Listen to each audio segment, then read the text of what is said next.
4 সপ্তাহ পার হতে না হতেই ইরান যুদ্ধে মার্কিন সামরিক শক্তির অন্যতম স্তম্ভ টমাহক মিসাইল নিয়ে ঘনীভূত হচ্ছে এক মহাসংকট। ফলে দুশ্চিন্তায় হোয়াইট হাউস, ঘুম উঠছে পেন্টাগন কর্মকর্তাদের। অপারেশন এপিক ফিউরি শুরু হয়েছিল গত 28 ফেব্রুয়ারি, আর গত 4 সপ্তাহেই মার্কিনিরা ইরানের বুকে আছড়ে ফেলেছে অন্তত 850টি টমাহক ক্রুজ মিসাইল। পেন্টাগনের গোপন নথি বলছে, যে হারে এই মারণাস্ত্র ব্যবহার করা হচ্ছে তাতে কপালে ভাঁজ পড়েছে খোদ মার্কিন জেনারেলদের। যুদ্ধের তীব্রতা এতটাই যে কয়েক বছরের জমানো অস্ত্রভাণ্ডার মাত্র কয়েক সপ্তাহেই শূন্য হওয়ার পথে। যুদ্ধের প্রথম 72 ঘণ্টা ছিল ইতিহাসের অন্যতম ভয়াবহ সময়। ওয়াশিংটন পোস্টের দাবি অনুযায়ী ওই 3 দিনেই প্রায় 400টি টমাহক ছোড়া হয়েছে। সাধারণ হিসেবে এটি মার্কিন নৌবাহিনীর মোট স্টকের প্রায় 10%, অর্থাৎ মাত্র 3 দিনেই আমেরিকার তৃণমূলের 10 ভাগের 1 ভাগ শেষ হয়ে গিয়েছে। বিশেষজ্ঞদের মতে এই যুদ্ধের আগে আমেরিকার হাতে প্রায় 4000 থেকে 4150টি কার্যকর টমাহক মিসাইল ছিল। কিন্তু বর্তমানে যে ব্যয়ের হার দেখা যাচ্ছে তাতে আগামী কয়েক মাসের মধ্যে এই সংখ্যা বিপজ্জনক পর্যায়ে নেমে আসতে পারে। ফলে প্রশ্ন উঠছে, আমেরিকা কি তার সেরা অস্ত্রটি ছাড়াই যুদ্ধের ময়দানে টিকে থাকতে পারবে?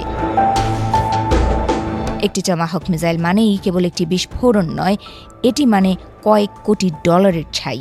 প্রতিটি টমাহক মিসাইল তৈরি করতে খরচ হয় প্রায় $10 লক্ষ বেশি।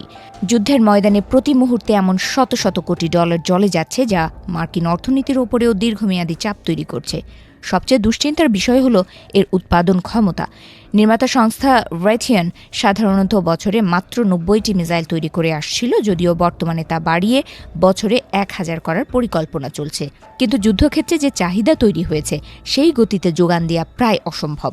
কারখানা থেকে একটি মিসাইল তৈরি হয়ে রণক্ষেত্রে পৌঁছতে কয়েক বছর সময় লেগে যেতে পারে। টমাহক সাধারণত ব্যবহার করা হয় উচ্চ মূল্যের লক্ষ্যবস্তু এবং শত্রুপক্ষের রাডার ধ্বংস করার জন্য, যাতে পাইলটদের জীবন ঝুঁকিতে না পড়ে। কিন্তু স্টকের স্বল্পতা দেখা দিলে মার্কিন বাহিনীকে হয়তো আরও কম নিখুঁত অস্ত্রের দিকে ঝুঁকতে হবে। আর সেটি করলে মার্কিন যুদ্ধবিমান ও পাইলটদের ইরানের আকাশ প্রতিরক্ষা ব্যবস্থার সামনে সরাসরি পড়তে হবে।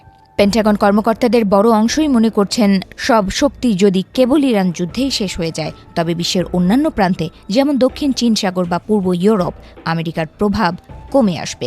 অর্থাৎ ইরানের জেদ এবং মার্কিন মিসাইলের এই দ্রুত ক্ষয় আমেরিকাকে এক কঠিন কূটনৈতিক ও সামরিক খাদের কিনারে নিয়ে দাঁড় করিয়েছে।